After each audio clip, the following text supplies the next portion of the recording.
Nah, ini yang paling penting. Bagaimana sih caranya masuk ke dalam pikiran bawah sadar kita? Kenapa saya misalnya menjadi anak yang nggak pede, menjadi anak yang kurang pede atau kurang percaya diri, kurang yakin dengan keyakinan diri sendiri. Ada 5 cara masuk ke pikiran bawah sadar kita. Yang pertama, pengulangan atau repetisi. Kalau ibu orang tua Anda mengulang-ulang kata yang negatif, maka itu yang akan masuk ke pikiran bawah sadar Anda. Tapi kalau orang tua atau siapapun teman mengulang-ulang, dan kalau saat ini kita diulang-ulang tuh dapat informasi tentang corona. Kalau yang dibacanya yang positif, maka yang masuk positif. Tapi kalau yang dibacanya tentang kematian, ketakutan, kecemasan, kepanikan, maka itu yang masuk karena sudah diulang-ulang nih. Di hampir semua grup WhatsApp, di grup Telegram, di televisi, yang diulangnya yang negatif. Kalau nggak ditutup pintunya, itu masuk semua. Begitu juga dengan anak kita. Kalau anak kitanya selalu kata-kata yang masuk ke anak kita diulang-ulang, maka yang masuk ke pikiran bawah sadar anak kita adalah yang positif. Oke. So, pengulangan ini membuat informasi, ide, sugesti masuk ke dalam pikiran bawah sadar kita. Yang kedua adalah identifikasi kelompok atau keluarga. Identifikasi kelompok keluarga itu ya tadi orang tua, kakek, nenek, di komunitas yang kuat sekali, itu juga kata-katanya masuk tuh. Kalau ibu-ibu masuk ke pengajian dan itu begitu kompak, begitu saling percaya, identifikasi kelompoknya, maka kata-kata yang disampaikan di kelompok itu bisa jadi sangat dipercaya dan melewati pintu atau critical factor tadi dengan mudah. Oke. Nah, sehingga sebagai orang tua, ini hati-hati identifikasi kelompok ini ke anak kita, kata-katanya harus lebih positif mulai hari ini. Kalau kata-kata yang disampaikan ke anak, maka itulah yang negatif, maka itu yang masuk yang negatif. Oke. Yang ketiga, ide yang disampaikan oleh figur yang dipandang memiliki otoritas. Siapa sih yang dipandang yang memiliki otoritas? Banyak. Misalnya guru, dosen, termasuk hipnoterapis,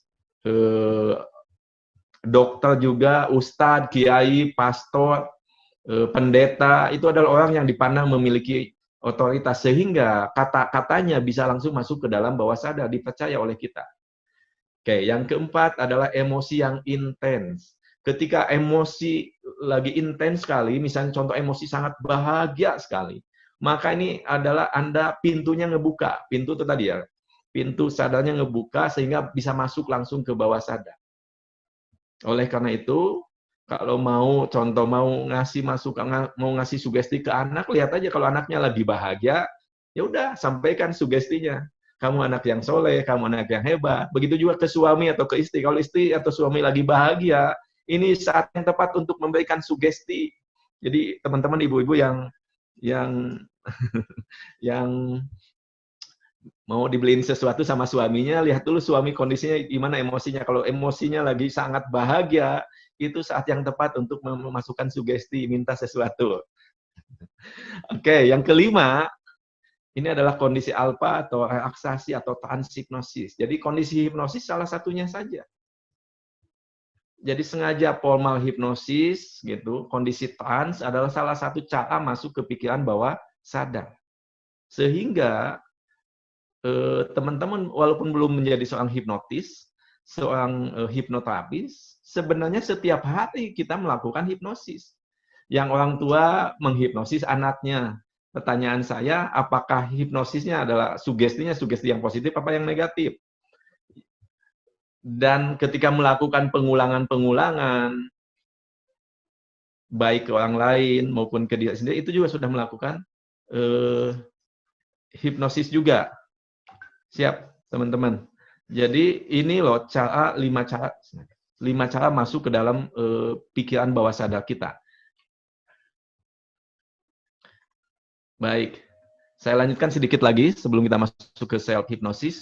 Kita masuk ke brainwave system atau bagaimana sih gelombang otak kita. Jadi gelombang otak tuh ada 4. Diukur oleh EEG ya. EEG itu alat kedokteran, ensefalogi untuk mengukur keaktifan berpikir. Ada gelombang otak beta, ini kondisi sadar. Kondisi beta ini, kalau teman-teman, sahabat semua, ngasih sugesti misalnya ke anak, ini sulit, berat gitu, bandel gitu di kondisi beta. Maka ngasih sugestinya adalah di kondisi bawah sadar atau di alfa dan theta. Kondisi hipnosis ini di alfa dan theta. Tapi di antara, lihat yang ini, yang merah ini, teman-teman, di antara beta sebelum masuk ke alfa theta, ini ada critical area, ini loh ya pintunya tadi. Bagaimana menembus pintu ini? 5 cara tadi, diulang-ulang, identifikasi kelompok, otoritas, tadi emosi yang intens, dan kondisi hipnosis.